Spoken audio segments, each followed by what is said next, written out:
I certainly hope they're not going to change the PACT Act. Like I said, it's been a huge success opening that aperture for 3 million, almost 3 million new claims. So I think it would be a real tragedy and step backwards and kind of a slap in the face to folks to undo any of that. For folks who don't remember the fight over the PACT Act, now we can celebrate it.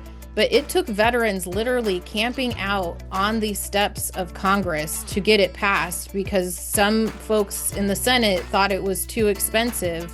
And families, caregivers, veterans had to stand out there and say, you had the money to send us off to war. You got to come up with the money to take care of us now.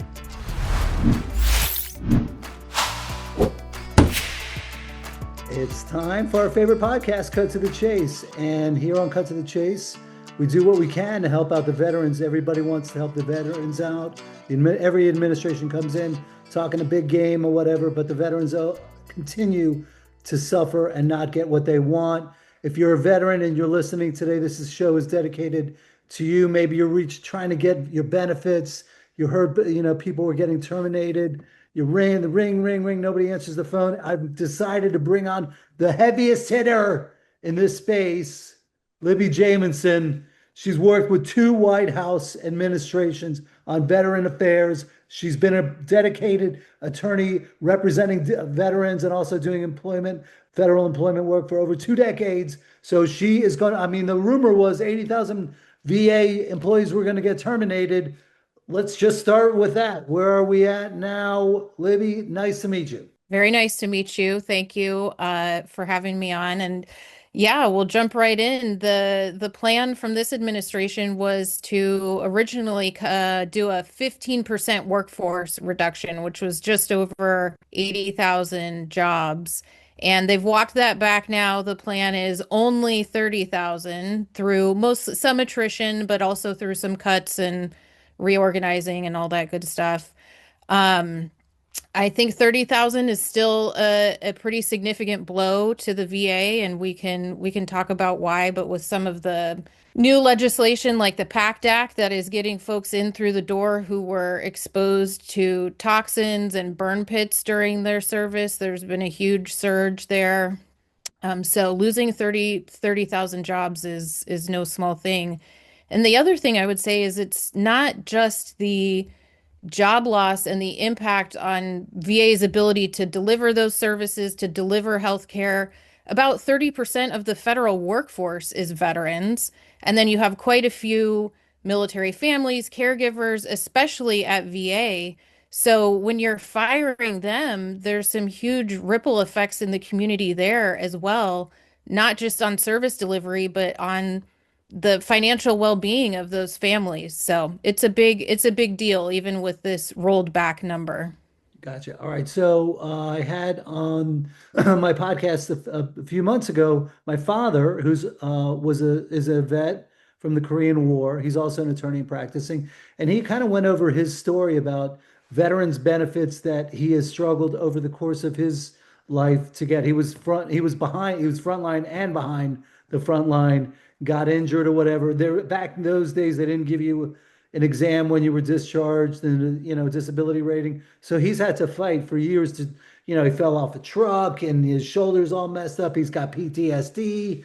I don't know if that's from dealing with me all the years or whatever, but let's start at the top. Like, do the veterans know what their benefits are and what they're entitled to and how to operate in the system in your experience? I think it's really challenging. Now they are doing a better job when folks get out of the service, trying to make sure they're able to navigate.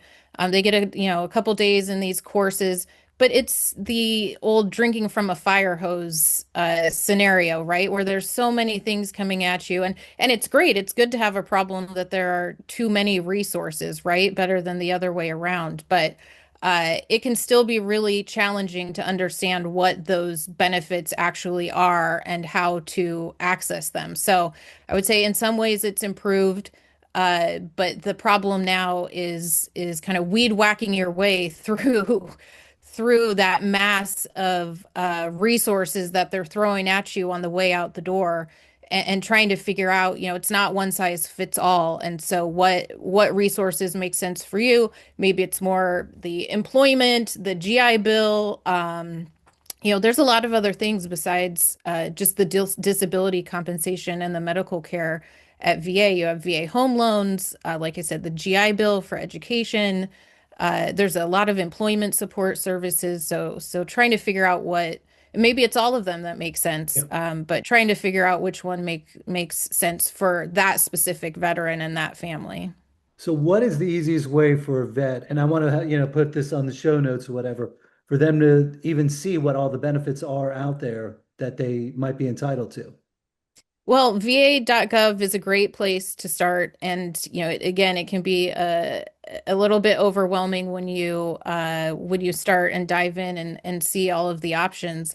And the other thing I would say, I know I'm supposed to be here, talking about my my services and the lawyers and what a lawyer can do. And I certainly think that's a great option. But again, veterans are really lucky to have an incredible infrastructure, not just at VA, but with the VSOs, so veteran service organizations. You have Veterans of Foreign War, American Legion, Disabled American Veterans. There are so many of these. A lot of them are congressionally chartered, um, historic organizations that provide free support and they have incredible knowledge to help veterans navigate through this. The one thing I would say though is in some ways they're overburdened just like the VA. And so sometimes it can be a little bit of a wait to get in. And that's where maybe if you know you have an urgent issue that you want to tackle, maybe getting some one-on-one assistance from an attorney can be helpful. But the VSOs do fantastic work and are a great place to start figuring out what resources make sense. All right. So what impacts are you seeing primarily from if anything, from the layoffs of these VA employees? So I think wait times are a challenge, though they were already a challenge in a lot of respects getting into the system for healthcare, for those benefits, for appeals. And certainly cutting 30,000 people isn't going to make wait times get any better. So that's a challenge. And I hate to see that because we'll talk a lot about the challenges today with VA, and there are many. But on the other hand, the healthcare gets incredibly high marks, higher than a lot of other healthcare providers. And a lot of veterans appreciate going somewhere where they're getting culturally competent, to use a buzzword, care, but they're getting care from veterans. Maybe they're in the waiting room with other veterans. They love that sense of community. And so there's a lot of positives to VA, but we have to make sure we're working on that wait time so that people can actually access that great care.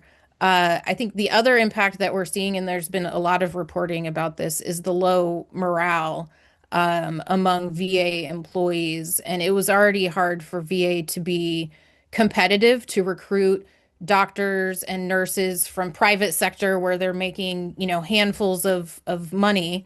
And firing these folks, some of the just the instability and up and down that's been going on with federal employment is certainly not going to make it any easier to get these top-notch healthcare professionals in through the door. So that just means more administrative headaches across the board, scheduling, longer scheduling waits, fewer staff on both the healthcare side and the benefits processing side, more strain on those frontline employees. So I think we'll see right now the last numbers I saw looked pretty good for the appeals processing. It was on par, if not ahead of where it was last year, which is good news.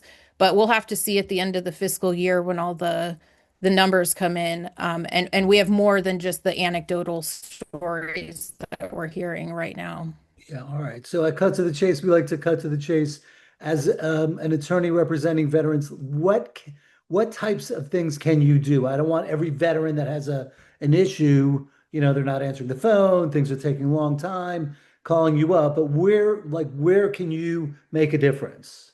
Right. Where I can really be helpful is with an appeal. So I worked at the Board of Veterans Appeals for 7 years as an attorney supporting a veterans law judge. That meant I was the one reviewing all the claims files, looking at all of the evidence, writing the proposed decision for the judge that they hopefully, would sign off on without marking it up too much. So I have a really intimate knowledge of the appeals process within VA, and how that functions. So where I can be helpful is after the initial claim, if a veteran gets a decision back and the claim is either denied, so VA said, we don't think you're entitled to benefits for your back, or I think you said your dad, his shoulder after he fell off a truck. We don't think that's related to service. Then you have the opportunity to appeal that. Or maybe you are already connected for that back or shoulder issue, but it's gotten worse. You got out of the service 20 years ago. You got that initial service connection, but now it's gotten worse. And you apply and they say, no, we don't think it's gotten any worse. So you can appeal that as well. One thing I would say folks should keep an eye out for, though, is nobody can charge for that initial claim. So lawyers cannot charge for helping with that initial claim. There's all these claim sharks that are out there. They know these veterans are probably going to get benefits. They're circling around. They want to charge you for that. But there is actually regulation saying you cannot charge in conjunction with helping a veteran with that initial claim.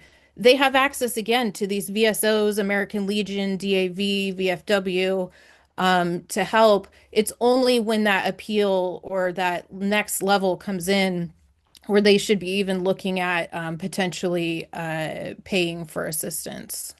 All right. So what about like the discharge? So soldiers getting discharged, honorably discharged, they're getting examined.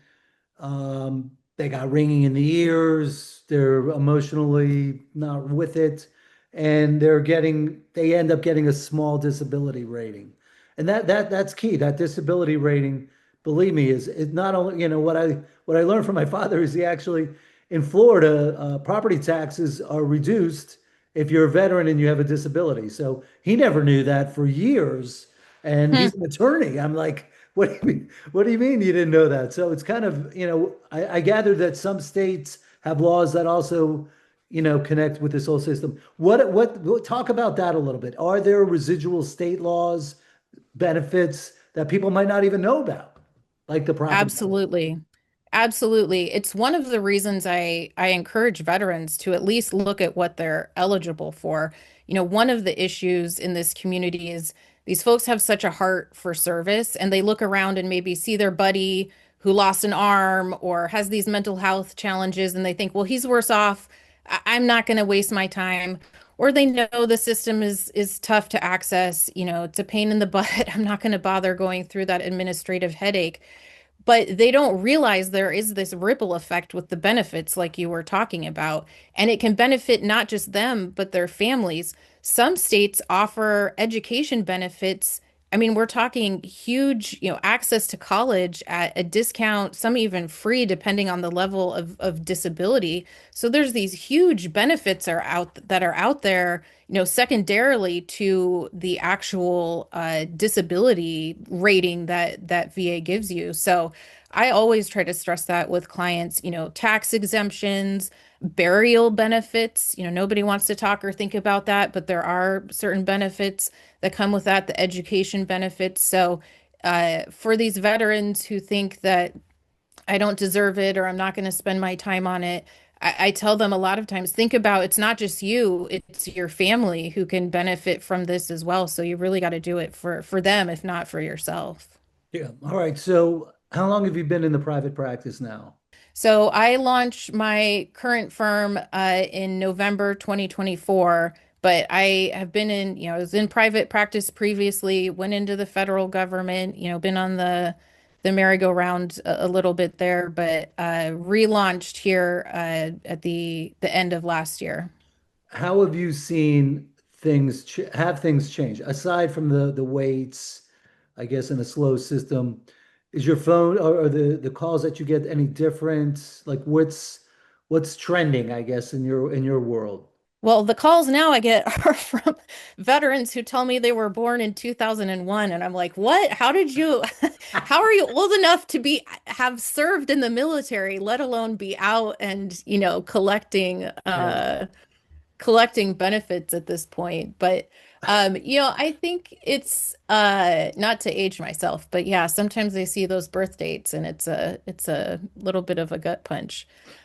But I think one thing that has improved is I guess, electronic infrastructure at VA. And that's not to say that there's not still plenty of room for improvement, but things have gotten a lot easier. Attorneys now, I can get an access card so I can go in and access the veteran's claim and all their documents electronically instead of hoping that the veteran kept all the paperwork and has all their service treatment records and all kinds of paperwork there. So, and you can submit the paperwork electronically now. So I think that has been a huge improvement to make it easier for veterans and their representatives to navigate the system. Now, having said that, one of the big challenges is still, and I think a lot of folks don't realize this, is the DoD and the VA medical health systems don't talk to each other. And that's a big problem when you're trying to share health records and make sure that you have all the context and background on providing care to these veterans. It seems common sense that those systems would talk to each other, but they don't. They're trying to get there. It's a lot of dollars, a lot of people power to get those systems to talk to each other, and I think that'll be a huge step forward when that happens. Okay. And one of the other specialties that you specialize in, I guess that's a horribly phrased sentence, but is federal employment. And this kind of dovetails back to what you initially said, which was 30% of the federal workforce are veterans. So Right. for those veterans that are getting laid off, should they call you, explore, what possibilities are out there that you might be able to help them with? Absolutely. I think it's really smart for them to call me, call somebody with that expertise. And I will say, I've done broader employment law for some time, but the federal piece came because so many veterans were and military families were reaching out after these terminations earlier this year, and it was just heartbreaking to see. You mentioned I had the good fortune to work at the White House for Dr. Biden on her program that was really focused on economic security for military families. And we even did an executive order trying to make it easier for the federal government to hire these folks and retain these folks, even when they were moving around with their service member. And a lot of that has been upended, which is really unfortunate, again, for the economic well-being of these families who are still serving. So, it depends, typical lawyer answer. It depends, were they still on probation, what their status was. There's a lot of context that's needed, but I absolutely, if folks are experiencing, terminations or even just the uncertainty, I think it's smart to reach out, and get some counsel. All right. So for those that get terminated, I used to do employment discrimination and wrongful termination earlier in my career. And what I would see oftentimes is people get terminated and they're like, oh yeah, I'm all right, I'm fine. And then like 6 months later, they're running out of money and they're like, wow, why did they fire me or whatever? And then it's like, it's too late. So is Yeah. timing an issue? A veteran gets fired, gets laid off, terminated, whatever. And they're like, nah, you know what? I'd like to take a little time off or whatever. And then they come back. Is timing important in terms of calling you to explore what their rights are and their deadlines to act? Yeah, that is a very good point from the lawyer. That's an excellent point. There are some really short timelines on the federal side to protect yourself and your right to pursue remedies. So, yeah, I would not be sitting around and waiting until unemployment runs out or you're looking around trying to figure out what the next steps are. Like I said, I would even if you're starting to see the smoke before the fire. Even before a termination, you can reach out and start getting some advice on, what documentation should be you be tracking, what communications should you be keeping, all of that. So yeah, there's not a lot of leeway there on the timeline. So you got to be on top of it. I know this is a little bit off topic, but the judges, the VA judges, the administrative judges that handle the VA issues, are they also getting terminated? Are there opportunities for like lawyers that maybe are getting a little older or want to maybe take a stab at being a judge? Is that something out there for those that are interested? I have not heard of terminations for the VLJs, although I think there probably is some, attrition and age and, a new administration and all of that. It's pretty common. But yeah, a lot of the judges start at, serve as, like I did, a decision writing attorney at some point as well. So that's also a great opportunity. And I will say, though, I'm not sure that that's changed with the recent administration. But for me, it was a huge part of why I went to VA was these roles were remote, 100% remote. And so I was able to stay in that job even when I moved around with my service member. Yes, I started in DC, then we went to San Diego, came back. It was the first time I was able to stay in a job where I wasn't my own boss and get promoted and get a better job title and get a pay raise. So it's a really, not only is it a great mission where you're serving veterans and doing this really kind of interesting niche area of law, but there's some great flexibility, and there's some great benefits, from the federal employment perspective as well. And for the lawyers, you don't have to worry about licensing, which is great. Another reason why it was nice for me, I was tired of taking the bar exam every time I went to a different state with my service member. Nobody wants to take more than one bar exam. I was on like three. Yeah. And then I went to VA, and you just have to have an active license in one jurisdiction. So it's a really fantastic opportunities for attorneys who might be interested in that practice area. So let's talk a little bit about policy and the legal landscape. But and you've touched on a little bit of the barriers that make it harder for the veterans to get, their benefits or see what benefits they might even be eligible for. But aside from what you've talked about, where the long waits and all that, are there like legal or systemic barriers that are making it harder for the veterans to access the benefits that they've earned? Well, yeah, one of the things that I think is really interesting, and this might be a little nerdy, but hopefully some of your followers can nerd out with us, but is a lot of the VA disability law was written post World War II. And then it hasn't really advanced. We've had a lot of medical advances since World War II, thank goodness. Yeah. How we diagnose things, how we measure maybe how your back is not functioning or your arm is or is not functioning. Prosthetics. I mean, there's been so many incredible medical advances since then. So I think it can be really confusing. And there is this merging of legal and medical in these disability claims where, yes, there's the legal structure, but also there's a medical evaluation that's going on at the same time, right? And those two are merging. So I think it's really confusing and challenging for veterans to navigate this antiquated set of rules when they know how the disability is impacting them physically, mentally, personally. But these regulations are so antiquated that they don't necessarily account for that because it wasn't a thing when the rules were made 50 plus years ago. So I think that is one kind of systemic barrier that makes it really challenging. And for lawyers too, I was really proud when I went into the VA thinking I knew all the acronyms from DOD, like growing up as a military brat. I got this. I know what a DD 214 is, and I know what a chow hall is, and a lot of the stuff that you're seeing in the files. But there's this whole medical lingo that you have to learn to be able to navigate as well. And there's even, I mean, there were some JD MDs practicing there, which, whew, bless them. I mean, I can't imagine doing law school and medical school, but that is definitely a challenging piece of it. And then the other piece that I mentioned before, which is also a systemic issue, is the DoD and the VA systems not talking to each other well. And I mean, that just causes a whole host of issues from, starting with the veterans' ability just to access their own records.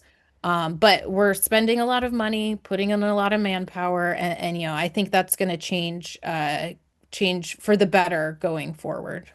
All right, so antiquated regulations. I love that kind of stuff because, reading that is really one of the least fun things that I've ever had to experience as an attorney. But let's turn this around. Have there been any recent policy changes or legislation that have had a benefit on or an impact on veterans' rights, negative, positively or negatively? Yeah, I think we've talked a lot about the challenges, so I'm going to try and talk about something positive here for a minute. And I think implementation of the PACT Act, which was signed into law by President Biden, has fundamentally changed the landscape. I mean, it's a huge step forward for veterans who were exposed to burn pits and toxins, not just in Iraq and Afghanistan, although that was where a lot of this push came from, but across the services. You're on these ships, you're getting exposed to all kinds of asbestos and toxins.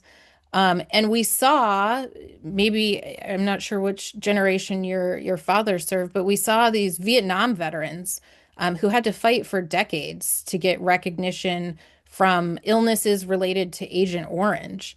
And many of them died before they got any benefits granted, which is, I think incredibly, it's just heartbreaking to think about. They were sent off to this really difficult war to fight, unpopular war, returned home, didn't get the hero's welcome, and then they couldn't get the care that they needed for these issues that were caused, that we caused by sending them over there. So the PACT Act was designed to avoid making that same mistake, not make these veterans wait 30, 40 years.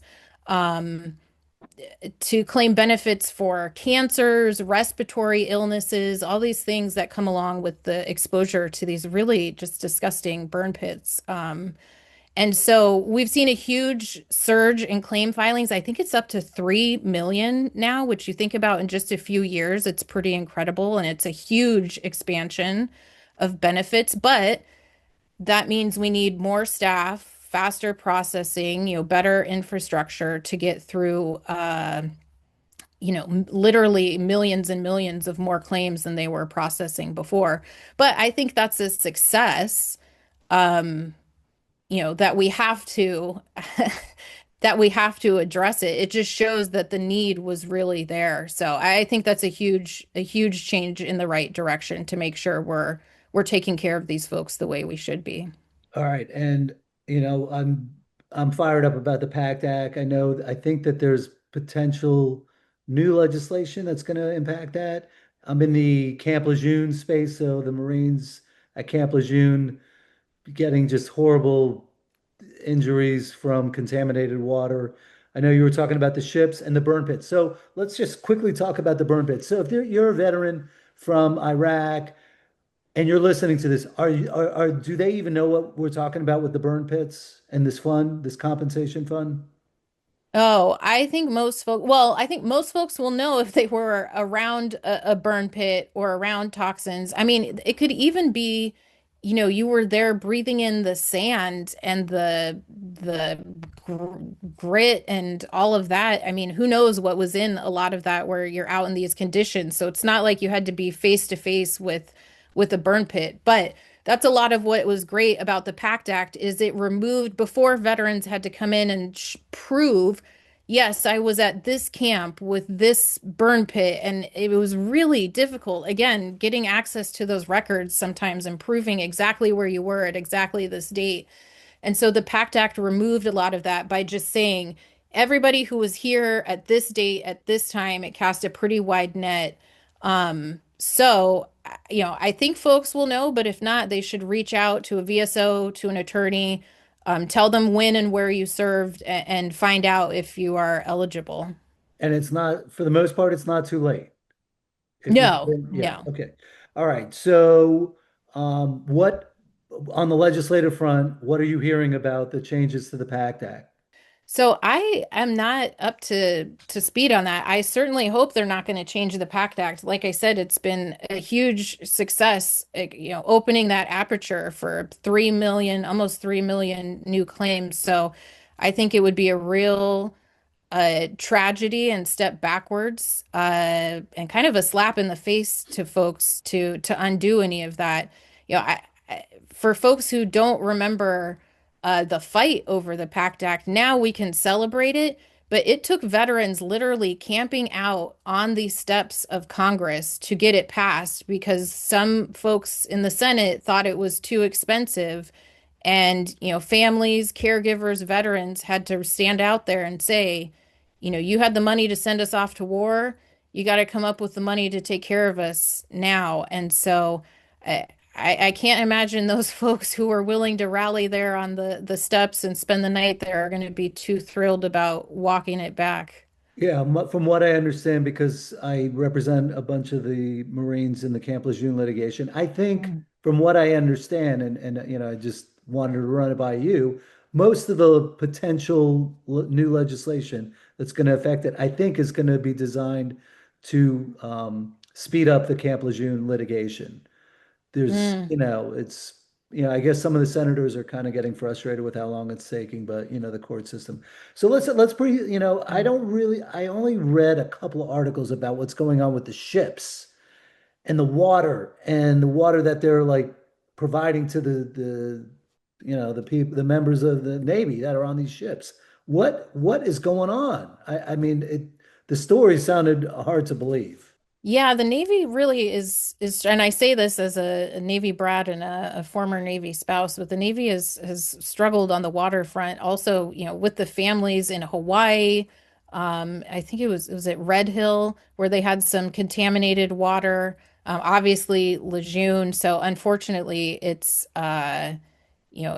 not anything new, but yeah, the water on the ships, has been compromised in some cases. But I would say it's also not just the water. Like I said, you've got some asbestos on some of these older ships. Folks are exposed to a lot of these really harsh, like cleaning supplies, and the oils and things that it takes. I'm not going to pretend like I understand everything that goes into, maintaining a jet or a helicopter, but they got a lot of really harsh toxins in there. And then, you think about some of these kids and, again, say kids, some of them really are, teenagers and young folks who are standing up on the flight deck of an aircraft carrier for hours and hours a day. And even with protection, I have been up there when flight operations are going on. It is really, really intense, even with protection. I mean, you're breathing all, the jet's taken off and you got the backwash. So there's no shortage of toxins coming at you from every angle, from, like you said, the water that you're drinking and bathing in to the chemicals that you're using to clean and take care of the aircraft. So it's a really challenging environment, unfortunately. Yeah, for those veterans that, yeah, I don't want to get too wrapped up in this whole concept, but I would imagine that most veterans that, volunteer for service, God bless you. And I guess, your parents' concern is you're going to get killed or injured by the enemy. And then you're finding out that, the earplugs that they were using were defective and they knew about it, and everybody's coming back deaf or with tinnitus. You got these burn pits, you got the water on the ships, you got the Camp Lejeune stuff. God only knows what other things are going on there.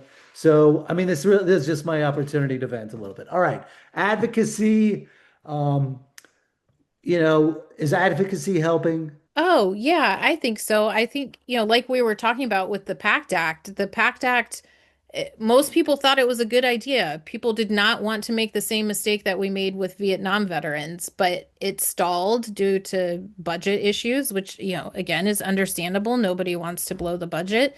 But without these advocates showing up in DC and staking out, camping out on the steps of Congress, calling in, they were calling in celebrities, calling in anybody they could think of. And so that's kind of advocacy at an extreme level, and there's smaller wins that happen all the time. But I think the PACT Act is a really great example of how folks just showing up and telling their stories and refusing to take no for an answer changed the course. And it's I think we think of Congress and now it's like red team versus blue team and who won and who lost. But it's not just a legislative fight. Like these are people's actual lives. And when you think about almost 3 million claims, maybe that's 2 million, let's say 2 million veterans, um, are getting access to life-changing healthcare, financial well-being. It's an incredible impact on those individual lives, and we may not see those stories after the PACT Act, but they're certainly happening in huge numbers. So share with us a success story where advocacy or your efforts made a huge difference in a veteran's life. Yeah, if I can expand it a little, I will talk about something I think lawyers listening to this show will appreciate. And that is in 2013, I touched on it a little bit. I was married to my Navy pilot. I was a lawyer. I thought there's lawyers everywhere. I'm not going to have any problem getting a job. I'm all set. And then we moved like 3 times in 5 years, and I got really tired of taking the bar exam. And I met this group of other military spouses who were in the same situation. So many times you think, "Oh, this is just me." And so we banded together and started a group called the Military Spouse JD Network, that went to the states and said, this really isn't fair, to military families. And can you give us an exemption? And now there's over 40 jurisdictions that offer a waiver to someone who's an attorney in good standing and just coming to the state because the military is sending them there. But it doesn't end with attorneys, because I know attorneys are not that sympathetic. I mean, this exists for healthcare providers, teachers. So many military families face those same licensing burdens. And so a couple years ago, Congress finally passed. They amended the SCRA, the Service Member Civil Relief Act, to say that the states have to accept a comparable license. So, yeah, I know that's a really nerdy, kind of wonky example, but I say that because you have to think about, again, like we were talking about the PACT Act, it sounds like this legislative battle and people are duking it out, but there are very real life examples of how that changed a family's financial future because the spouse was able to have a meaningful career and then support the veteran through their transition. We talked a little bit about transition from service, and what a challenge that can be for veterans to take off the uniform and have to go, carve out a new path. But if they have a spouse that can be working and supporting them financially, it gives them that safety net during that transition. So I could talk about all the nerdy, wonky policy changes that sound really boring, but have these incredible impacts on the financial well-being of these families. It's really it's fun to work on that advocacy, and it's just amazing to see the outcomes that come from it. Gotcha. All right. And maybe we'll circle back in 6 months and we can talk about the transition phases and all these other little wonky. My audience loves nerdiness. So that's going to do it for this. Where are you located, by the way? And what's the easiest way to get in touch with So you? I'm based out of Washington State is my HQ, and they can find me at egracelaw.com. All right. And we'll drop in more of your information, more information for the vets, whatever we can get our hands on to help everybody out. That'll do for this episode of Cut to the Chase. Again, the most important thing you do, because there are a lot of veterans out there that you could help by just sharing this episode. Just push share And, that spreads the word. This is positive. There's nothing political about this. We're not taking sides. We're trying to help our veterans out. And Libby, I thank you for from the bottom of my heart coming, onto the show and helping explain what's out there. Okay. Thanks so much for having me. Okay, folks, that'll do it. You can also subscribe, rate, and review. And if you have any other questions you want me to ask, you can put it in the YouTube comments. I'll drag her back 6 months from now. We'll get another update. All right, Libby, go back to work. You got a lot to do, all right?